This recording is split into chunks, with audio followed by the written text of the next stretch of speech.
In 1970, a British mathematician named John Conway created a project known as the game of life. Even though it's a game, it isn't one that you necessarily play. The game of life is a zero-player game, which doesn't make much sense when you hear it. The way it works is you put in a set of initial conditions and then observe. That's it. Once you put the initial conditions in, the game runs itself. Other than the small set of rules of the simulation follows, it runs on almost nothing. Some patterns only run for a few generations before they die out, while others seemingly go on forever. And this got me thinking, if a simulation as small as this, with the very little variables, can result in something huge, what if we scale this up to, say, the size of a universe, a simulation that's more than just dots on a screen, but a simulation with galaxies, planets, and life? More importantly, if that is possible, how do we know that we aren't living in one of those simulations right there? Applause. Music. Applause. At first, the argument for our universe being a simulation just sounds like complete nonsense, but when you actually take a look into it, it seems to become more and more plausible. How do you observe things well? You see them or smell them or observe them with any of your senses. This is your subjective reality, a reality based on the subject you are alone in your own head. Everything that you observe or interact with ends its journey with neurons firing in your brain in a certain way to create your view for the world. What this being said, can you prove that there is an objective reality that is a reality that exists independently of our knowledge of it? Sort of overarching reality that encompasses all of our subjective realities. It exists without our observation of it. That sounds kind of confusing, though. You can't know that an objective reality exists without someone or something to observe it, for example. If I went outside and stated that it was freezing, and you went outside and stated that it was scorching hot. That is where our subjective realities come into play. From this, it seems that two different minds, two different people can observe a single object in multiple ways. In an objective reality, it would just be either freezing or just scourging. Regardless of either one of our observation in an objective reality, in order to prove something exists, you would have to observe it without observing, which is an obvious contradiction.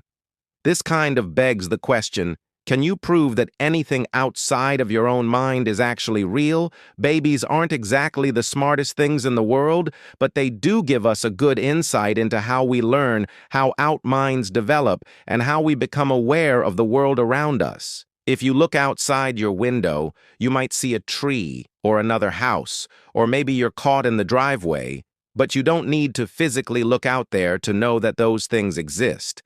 This is known as object. Permanence is the knowledge that objects exist even when we aren't perceiving them in any way. However, we aren't born with the skill. It's something that is developed over time. I'm sure you've seen or even played peekaboo with a baby before. When you cover your face, babies less than about a year old will believe that you disappeared into thin air. But when you take your hands away, you're back into their reality. The knowledge that things exists, even when you can't observe them, isn't learned until about 1.5 to 2 years into life. But is that actually true? This goes back to your subjective reality. Sure, after a while you might learn that some things seem to exist when we aren't observing them. But how can you be certain? At the end of the day, it is just your subjective reality. It's due to your consciousness that you can even observe anything. Take this for example. When you've looked at your computer or phone or television or whatever device you're watching this on, you know that all of those things are composed of atoms, but you can't really see them, can you? It's not until we take a device, such as a microscope, to observe them that we can actually see these atoms that make up everything. We can't see them until they're observed closely. So if this is true, this can make simulating universe 1,000,000 times easier. Simulating an entire universe with billions of galaxies over billions of light years would take up a lot of computing power and would really just be a waste. All the post-human species would have to do is just simulate the consciousness of its subjects, or maybe even subject. Is there any way to prove that anyone you talk to on a daily basis isn't just another function of code in the simulation? All the simulation has to do is just trick you into believing the world around you is real. When you play video games, you'll notice that things don't render, and completely, when you aren't looking at them, it's a waste of power and energy. Since video games are basically simulations of our own, why wouldn't the simulated universe follow a similar strategy? Is a very arrogant statement coming from human. But hear me out. If a tree falls in the forest and no one is around to hear it, does it make a sound? It's a pretty popular psychological question, and it fits really well here. It is simulated universe. If no one is around or conscious of that, even taking place, there's no reason for it to make a sound or for the tree to even fall in the first place. If we stumbled upon that tree later on, it will just be lying on the ground to give the illusion that it fell. If we aren't observing galaxies in the Hubble Deep Field, what's the point of them existing in the simulation? At all times, it can be possible that just bits and pieces of what we call the universe exist and are observed at a single time if we look back at where technology was 100 years ago and compare it to now. You can see an obvious difference if technology continues to advance at any rate that's greater than 0. Then it is possible that in the future, whether it be 100 or 1 million years, that we will eventually have technology with near unlimited computing power. But all I keep talking about is power and energy. How would a civilization even get this kind of power? Remember those creepy Russian dolls that when you open them up, there's another doll inside and then another and another. There's a concept that's basically that, but on a stellar scale. Take our sun, for example. It's really big and really hot, and it radiates a ton of energy. If we could somehow harness all of that energy, we could use it to simulate millions of universes simultaneously.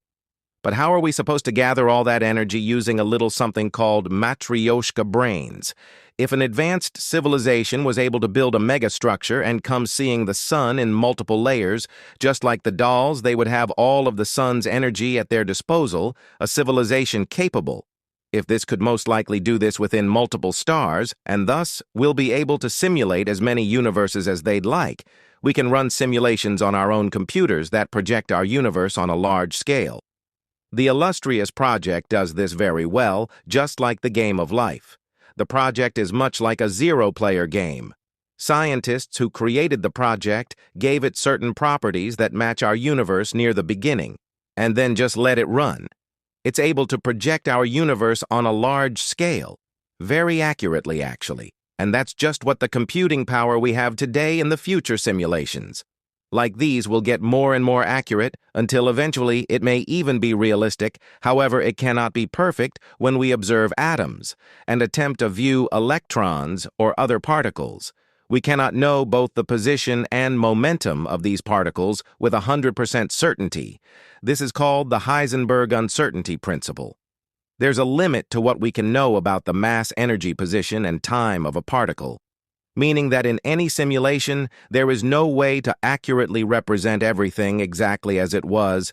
You can never truly have a perfect simulation of reality. It will always be slightly slower than the actual reality itself. Even with an infinite amount of computational power at your disposal, in order to combat this, limits have to be put in place. Tricks and sleight of hand have to be used. A good example is this. If you have an old computer and try to run the newest games on it with 20 Google Chrome tabs open while also listening to music, you'll see an obvious decline in your computer's performance. The old computer doesn't have the computing power necessary to handle all of that strain, so it slows down. Now think of black holes. When you're around that much matter in one place, that much information in one spot, time literally slows down. It's as if whoever created the simulation slowed down parts of the simulation to keep the energy required low. Could this be an explanation for the speed of light? Could this be the speed of computation of whatever simulation we may be in? There's no way to tell. And all of this is theoretical and, to be honest, insane, but it doesn't mean we shouldn't think about it. It could actually help answer some of the most sought-out questions we asked. For example, the Fermi paradox. When we look out into the universe, we don't see any other signs of life. Are we really alone? Are we just a glitch in the simulation, or are we just not looking hard enough? Take the creatures that exist at the bottom of our oceans. Are they aware that we humans even exist? Are they aware of anything outside of their immediate vicinity? Do they know that they're living on a big rock floating around a hot ball of gas orbiting some big black hole of death in the center of the galaxy that sucks anything and everything in? Probably not. What if we're just like those creatures?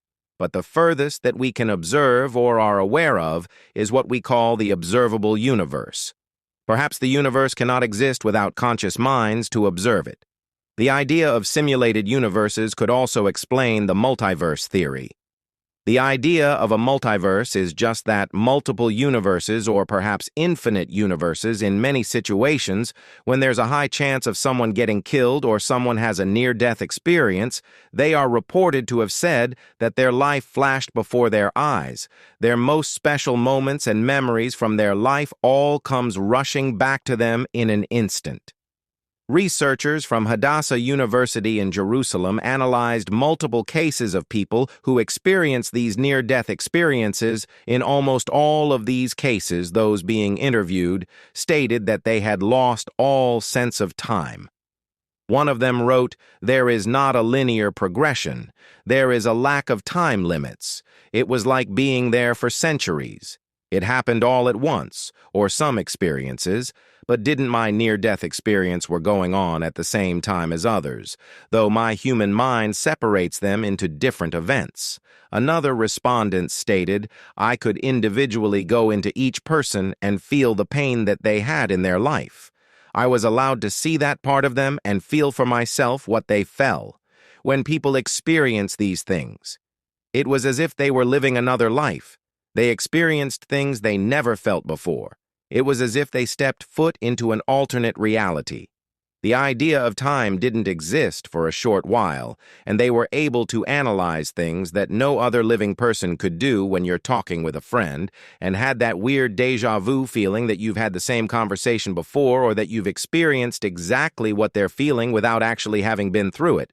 Perhaps you in another universe or another simulation actually had that same thing happen to you.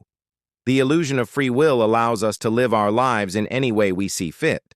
But what if every single decision that you've ever made has been pre-programmed into the simulation, that we could exist in every decision you make, branches you off into a parallel universe, a parallel simulation, where every choice that you have ever made has led you to this exact very moment at home on your phone, watching in this very video?